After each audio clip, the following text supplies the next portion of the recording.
Hey guys, so today's video is going to be a voiceover. I haven't done a voiceover in absolute weeks. I'm going to be taking the shade Dawn from the Subculture palette by ABH, and I'm just applying this into my crease as the transition shade. I'm talking a bit funny because I have one of the sheet masks by Garnier on and I can't really move my mouth. Applying this shade with the Zoeva 228 Luxe Soft Crease Brush, I believe that's what it's called. And I'm just taking this quite far out because this is going to be a very sort of grungy, smoky eye. This is the first time using the Subculture palette that I actually got on quite well with it. Now I'm taking the shade New Wave, which is this really nice mustardy yellow. This is the shade I've used most in the palette, along with the shade I just used. I can't even think what it's called. I'm just applying this into the first shade that we applied, and I'm just blending two shades together to create this really nice mustardy shade. Then I'm just taking the shade Roxy and I'm blending that into New Wave, and again I'm just creating that really nice sort of orangey mustardy tone. And then I'm taking the shade Mercury, which is this cool tone brown. With this shade I'm going to be focusing this more directly onto my sort of outer corner area, and I'm applying this with a Zoeva 221 crease brush, I think this is called. But yeah, I'm just applying this on my outer corner, and then I'll be focusing that into the crease, and then I'm going to be patting it down onto my lid, as you can see me doing here. I just take very sort of small steps with this shade. Then I'm taking the shade Fudge and I'm applying this directly into the crease. This is what's going to make the whole look sort of come together with the brown and the orange tones. Then I'm just going to be taking the shade, it's by a mascara, I'll leave it linked down below because I cannot pronounce this shade for the life of me. I'm applying this into my inner corner and then I'm applying it onto my lid, and I'm just mixing literally all the brown shades together to create this really grungy brown smoky eye. And then I go back in with New Wave to help blend out the edges of the dark browns, and just so you can still sort of see that transition shade pop through. And yeah, as you can see, it looks a bit messy now, but in the end it looked so nice, and I'm so annoyed because I didn't really get a good video of it. I just got pictures of it. As you can see me doing here, I'm taking more of Mercury and applying this onto the lid just because it has gone a little bit patchy, as you'll be able to tell. That's the only thing with these shades, you have to just keep building them up because they can go patchy. But once you've built them up, then they do go really nice, and they are such lovely shades. It's just the consistency can be a bit annoying on some of them. Now for my foundation, I'm taking the L'Oreal True Match with the Milani 2-in-1 Conceal and Perfect foundations. I'll leave the shades down below because I can't think of them off the top of my head. I'm applying that with a flat foundation brush to get the foundation in the areas that I want it mainly focused on, and then I'm going to blend that out with a Real Techniques Miracle Complexion Sponge. And take a breath. So yeah, I'm just passing that into my skin, and then I'll be going along and cream contouring with my LA Girl Pro Conceal in Toast, and I got quite a lot out of it then. So I'm just applying this around my forehead areas, around my cheekbones, and then I apply a little bit down my nose just so my nose doesn't get lost in my face, if that makes sense, and just to add a bit of colour into the centre of my face. I'm just blending that in with a Real Techniques contour brush. This is from the first ever original Real Techniques set, and I've still got mine till this day. I've had it about 4 or 5 years now and it's still as good as ever. So I'm just blending all of that product in like so, and then I just go over with the Real Techniques sponge just to meet the foundation and the cream bronze contour in with one another. And then what am I doing after this? Blending again. Now I'm taking the Tarte Shape Tape. I can't remember which shade this is in. It'll be either in light or fair. I believe it's in light. And I'm just applying this directly underneath my eyes. I don't like to drag this out too much because I'm going to be applying highlighter on later on, and sometimes it can make it look a bit ashy and blend a bit strange. So I like to just apply it directly under the eyes and blend it further along the under eye with my sponge. You'll see what I mean in a second.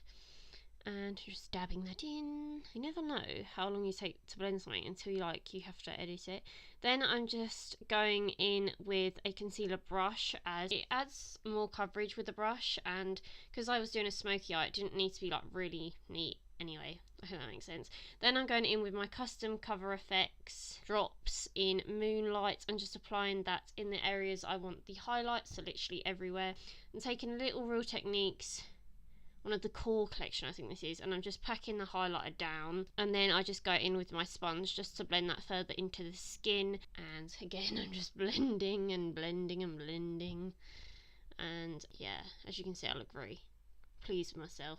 If I could recommend one product for you to get out of this video, it would be these highlighter drops. They are literally incredible. I got mine with a voucher I had from my boyfriend last year, and they're literally like the best makeup thing I've bought this year, I think, along with a couple of other things, but this is the main thing. It looks so unreal. You can use it like under your foundation, as a primer over your foundation. You can use it on your collarbones, everywhere really. You could even use it as like an eyeshadow base if you were going for a really like sparkly eyelid. Then I'm just blending that in again.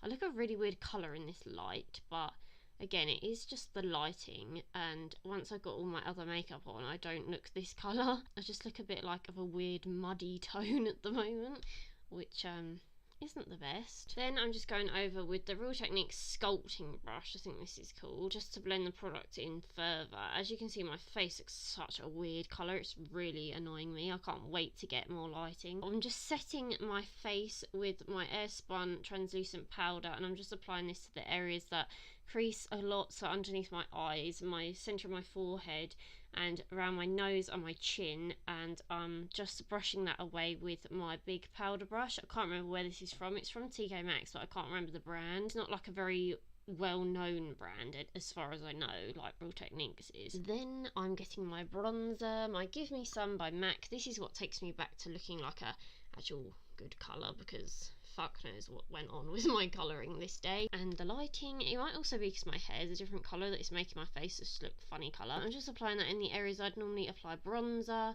and then I'm taking my L'Oreal blush sculpt in nude something, nude delight, something like that. This is a really nice peachy tone, and this goes really nicely with the highlighter. Again, this makes me look a better colour than what I was looking earlier. So I'm just applying that with an Eco Tools blush brush thing. I find this is a really nice brush, especially for blusher, or if you could also use it for contour. And I'm just applying quite a lot of that on, because the eyes are very sort of dull and grungy. I wanted the face to look a bit like, you know, like it was actually lived in and wasn't dead. What am I doing here? Then I'm just taking the colour Mercury underneath my eye, and I'm just taking like all of the colours that we used on the top on the bottom of the eye and just joining that up with the top, just so it's nice and grungy. This is why I really enjoy doing my eyes first instead of like my base makeup. I didn't on this day actually, but most of the time when I'm doing a smoky eye nowadays, I will do my face makeup and then my eye makeup, just so it all blends nicely together and it's all grungy and smoked up and there's no harsh lines. So I'm just taking all them colours, so Mercury. The next shade I'm going to be taking is New Wave, and I'm applying that on a Zoeva. It's the exact dupe of a 217 by MAC, but I can't think of what it's called for the life of me. Then I'm just going to be applying my lashes. The lashes that I applied were the Chelsea lashes by SK Lashes, because they're my absolute faves at the moment. You have to check out SK Lashes. They're such an amazing brand because all their lashes are like faux mink, so they're just like silk lashes, but they literally last so well, and the styles of them are so nice. They go from like really wispy to really full. These are really dramatic ones. They have even more dramatic ones that I haven't tried before, but they're just so unreal. I'm just blending the lashes into my lashes with some Maybelline Double Shot mascara, I think that's what it's called, and yeah, and then I'm applying that to my bottom lashes. And for lip pencil, I believe this is the NYX Nude Beige. It's either Nude Beige or Nude Truffle, but just applying that to my lips, obviously, to line them. Then I'm going in with the Nip and Fab liquid lipstick in Cool Nude, and then I'm taking the Benefit Bravo Conditioning Primer, and I'm going over my eyebrows. I find this really helps to cling onto each brow hair and make your brows look a lot fuller. And for highlight, I'm taking my ABH Nicole Guerrero Glow Kit, and I'm taking the darker shades first and just applying them all over. Then I'm going in with my ABH clear brow gel, and the look is complete. And of course I applied some setting spray, but I've done that off the camera, and as I said, there's no actual video footage of like me doing posy shots and stuff, so there's just a couple of pictures. But I hope that was okay, guys, and yeah, let me know if you like voiceovers and all the rest, and I'll see you in my next video. Take care, bye.